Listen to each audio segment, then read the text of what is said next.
Today story special edition. আর আজকে today story special এডিশনে একটাই বিষয়, তুমি আমার মা। আজকে আমরা এই মুহূর্তে আছি হাটারি হ্যালো বেঙ্গল গল্ফ গ্রিনে। আপনারাও চলে আসতে পারেন আপনাদের নিকটজনকে সাথে নিয়ে হ্যালো বেঙ্গলে বাঙালি কুইজিনে চেখে দেখতে। আর আজকে আমাদের এই সুন্দর তুমি আমার মা এডিশনে পেয়ে গেছি অভিনেত্রী দেবলীনা দত্ত এবং তার মা বাচিক শিল্পী ছন্দা দত্ত। এবং মাদার্স ডে মানে মায়ের দিন, আর মায়ের দিনের জন্য আলাদা কোনো স্পেশাল ডে কি থাকতে হয় না? মা তো প্রতিদিনের মা, কি বলবে দেবলীনা? হ্যাঁ, মাদার্স ডের জন্য আলাদা কোনো বিশেষ দিনের প্রয়োজন তো নিশ্চিত নেই, কিন্তু আবার উদযাপনের জন্য একটা অজুহাত লাগে। সেই জন্য সবকিছুরই যে ডে হয়, মানে উইমেন্স ডেও যেরকম আমার মনে হয় আলাদা করে কোনো দিনের প্রয়োজন নেই, কিন্তু আমরা একটা অজুহাত খুঁজি উদযাপনের জন্য। সেই অজুহাতের জন্য ভালো আলাদা করে অন্য সব দিনের থেকে বেশি করে বাড়তি কিছু একটু করা, সেই আর কি। তো দেবলীনা তার মায়ের প্রতি যে ভালোবাসাটা এই মেয়েবেলা থেকে শুরু করে আজকে সেলিব্রিটি দেবলীনা, এই যে পর্যায়ক্রমে নিজের পরিবর্তনটা দেবলীনা নিজে থেকে দেখেছে, এই পর্যায়ে মাকে কোন কোন ভাবে তুমি নিজেকে বিশ্লেষণ করবে? মায়ের সাথে অ্যাটাচমেন্ট তো সকলেরই থাকে, আবার সবকিছুর যেরকম ব্যতিক্রম থাকে সেরকম ব্যতিক্রম এক্ষেত্রেও হয়, যেখানে মায়ের সাথে সন্তানের তেমন একটা অ্যাটাচমেন্ট নেই।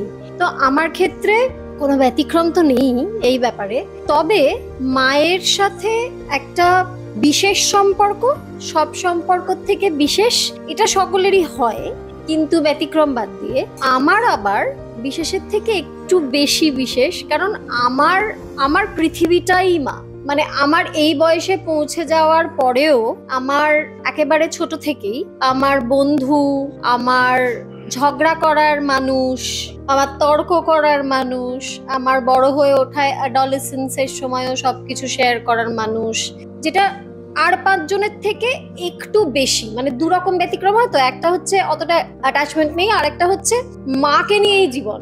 একজন মেয়ের কাছে বা একজন ছেলের কাছে মায়ের ভূমিকা অনস্বীকার্য। দেবলীনার এই টলিউড ইন্ডাস্ট্রিতে এতদিনের আপস অ্যান্ড ডাউন, বিভিন্ন রকম ঘাত প্রতিঘাত, সমস্ত কিছু দেবলীনা তুমি দেখেছো। দেবলীনার এই টলিউডে আসাটা এবং তার এই টলিউডে যাপনটা, এটা যদি একটু বলো। দেবলীনার যাপনটা মানে প্রথমত হচ্ছে দেবলীনার টলিউডে আসাটাই তো আমার কাছে খুব একটা আশাতীত ব্যাপার ছিল, কারণ আমার বাড়িটা ভীষণ গোড়া এবং ভীষণ সাবেকি, মানে রক্ষণশীল ফ্যামিলি, রক্ষণশীল পরিবার। তারা তো কল্পনাও করতে পারে না সে বাড়ির মেয়েকেও ফিল্ম জগতে, অভিনয় জগতে সে মঞ্চও হতে পারে, আসতে পারে, কিন্তু ভাগ্যচক্রে আশাটা হয়ে গেছে। কিন্তু আমার চিরকালই এর প্রতি একটা টান ছিল, আমার ভালোবাসা ছিল অভিনয় বা ইত্যাদি সম্বন্ধে ছিল। তো সেখানে যখন আমি দেখলাম যে ওর এদিকে আশাটা শুরু হয়ে গেল, তখন আমি খুশি হয়েছিলাম এবং আমি সবসময় ওর সঙ্গেই থাকতাম। আর আপস অ্যান্ড ডাউন বলতে সব প্রফেশনেরই ভালো খারাপ দিকটা আছে। একদম ভালো খারাপ দিকটা এখন যে প্রফেশনটা বেশি সোশ্যাল মিডিয়ার কাছে তুলে ধরা হয় তখন তাদের নিয়ে চর্চা হয়, কিন্তু অ্যাকচুয়ালি সব জায়গাতেই আছে, যে কোনো জায়গাতেই আছে। সেরকম আমি এই ইন্ডাস্ট্রি সম্বন্ধে বলি, জোর করে কিছু নিন্দনীয় আমি অন্তত দেখিনি। মানে এখানে কেউ যদি হাতের ইশারাকে সায় দেয় তাহলে সে নিজের সায়তেই যায় একদম, কিন্তু কাউকে জোর করে কিছু করা বা রেপ বা ধর্ষণ, এটা আমি জীবনে দেখিনি, আর সেটা হয়ও না। আর সেরকম সামান্যতম ন্যূনতম কোনো ইঙ্গিত পাওয়া গেলে এখানে কিন্তু সবসময় সেটার প্রতিবাদ করা হয় এবং সেটা জানতে পারলে সে নিয়ে বেশ নানা রকম ভাবে তাকে গার্ড করা হয়। এটা আমি নিজের মেয়ের ক্ষেত্রে দেখেছি, অন্যদের ক্ষেত্রেও দেখেছি। দেবলীনা ছোটবেলায় ঠিক কেমন ছিল এবং কতটা বাধ্য ছিল আর কতটা অবাধ্য ছিল? দেবলীনা অবাধ্য তো ছিলই না, দুষ্টমি বা দুরন্ত তো মেয়েরা সাধারণত হয় না, ও ছিল না। তবে ডাকাবুকো ছিল, যেমন ছাদের মিস্ত্রিরা কাজ করছে, ও তার সিঁড়ি দিয়ে চিলেকোটার মাথার উপর চড়ে গিয়ে আর নামতে পারছে না, তখন তাকে টেনে ইচ্ছে নামানো। এটা সেই তোমাদের দত্তবাড়ি একদম 4তলা 5তলার ছাদ। ওইসব ভয় ওর বাচ্চা থেকেই নেই, সেগুলো করতো। দেবলীনার জীবনে যে সম্পর্ক, সেই সম্পর্কটা যখন একটা ঘাত প্রতিঘাতের মধ্যে দিয়ে গেল এবং দেবলীনা সেই সম্পর্কটাকে বেরোবার চেষ্টা করলো এবং বেরিয়ে আসলো, সেই মুহূর্তটায় কতটা তুমি তোমার মেয়েকে সাপোর্ট দিয়েছো এবং কতটা তোমার মনে হয়েছে যে সম্পর্কটা থেকে বেরিয়ে আসাই ঠিক? কোনো সম্পর্ক যখন এরকমই একটা পর্যায়ে এসে দাঁড়ায়, এই সম্পর্কটা থাকছে না বা টিকছে না, রাইট, তখন তো সেটা জোর করে টিকিয়ে রাখার তো কোনো মানে হয় না, সম্পূর্ণ মনের ব্যাপার। তা সেখানে সম্পর্কটা চলে যেতে দেওয়াই ভালো। আমার যেটুকু করণীয় ছিল যে ভেঙে না পড়া বা সেটা নিয়ে হইচই না করা, আমি সেটাই করেছি। আর আমার এটাই মনে হয়েছে যে সম্পর্কটা যখন থাকছে না, তখন সেটা না থাকার জন্যই থাকছে না। একটা কথাই আছে না যে তাকে ছেড়ে দাও, সে আসার হলে সে ফিরেই আসবে। রাইট, একদম ঠিক। এটাই ব্যাপার, এটাই বোধহয় একদম বাস্তব যেটা, সেটা যে কারণে আমি বললাম যে কোনো পরিস্থিতিতেই, কোনো কঠিন পরিস্থিতিতেই কোনোদিন কোনো চাপ সৃষ্টি মায়ের দিক থেকে হয়নি আমার ক্ষেত্রে, কারণ মা এরকম কোনো নিয়ম তৈরিই করেননি আমার ব্যাপারে। মা সবসময় আমাকে এটা বলেছেন যে আমি তো আছি, জীবন তো আছে, মানে একটা সম্পর্ক ভিত্তিকই জীবন হবে সেটা নয়, বরং সেটা যদি জীবনে অসুবিধার জায়গা সৃষ্টি করে বা সেটা যদি আর সুখের না থাকে, তাহলে তুমি দুবার ভাববে না বেরিয়ে আসা নিয়ে। তবেই তো আমার মনে হবে যে আমার পায়ের তলার জমিটা শক্ত। না হলে তো একজন মেয়ে সবসময় অসহায় বোধ করে যখন তাকে মনে করতে হয় যে বাকি জীবনটা ওইভাবেই তাকে কাটাতে হবে।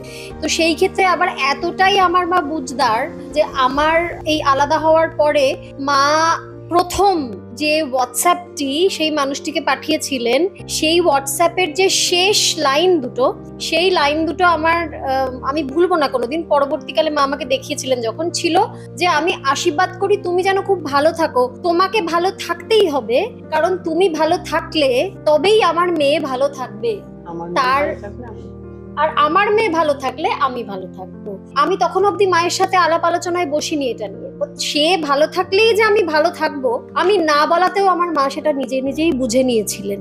এটা আমার খুব ডাউট আছে, কজন মা বলো বাবা বলো কজন পারবে এটা বুঝতে এরকম একটা ঘটনার ক্ষেত্রে, আমার খুব ডাউট আছে।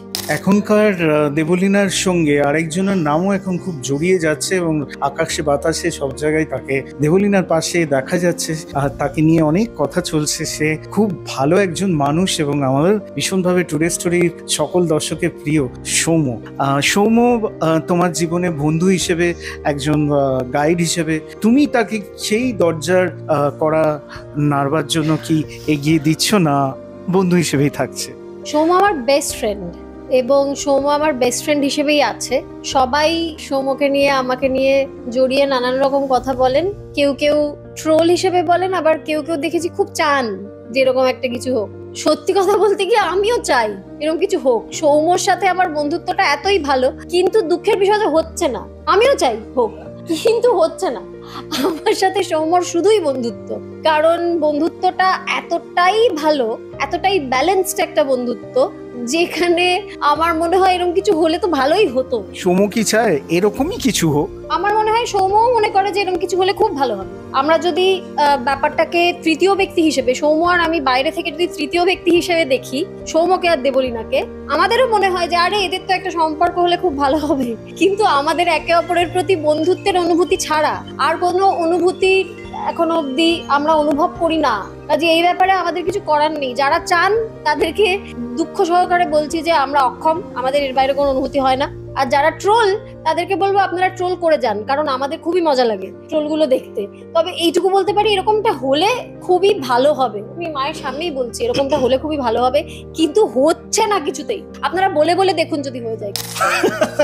সত্যি কথা বলতে আমরাও চাই এরকমই একটা কিছু হোক, যেটা দেবলীনা অকপট ভাবে টুডে স্টোরি পর্দায় প্রথমবার কিন্তু এই নিয়ে আমি কথা বলেছি, এবং এটা হোক আমিও কিন্তু ব্যক্তিগতভাবে চাই, এবং আমার যারা দর্শক রয়েছে ওপারে তারাও কিন্তু চায়। দেবলীনা কিছুদিন আগে একজন জৈন পরিচালক, তার কথাতে ভীষণভাবে সবাই আশাহত হয়েছে।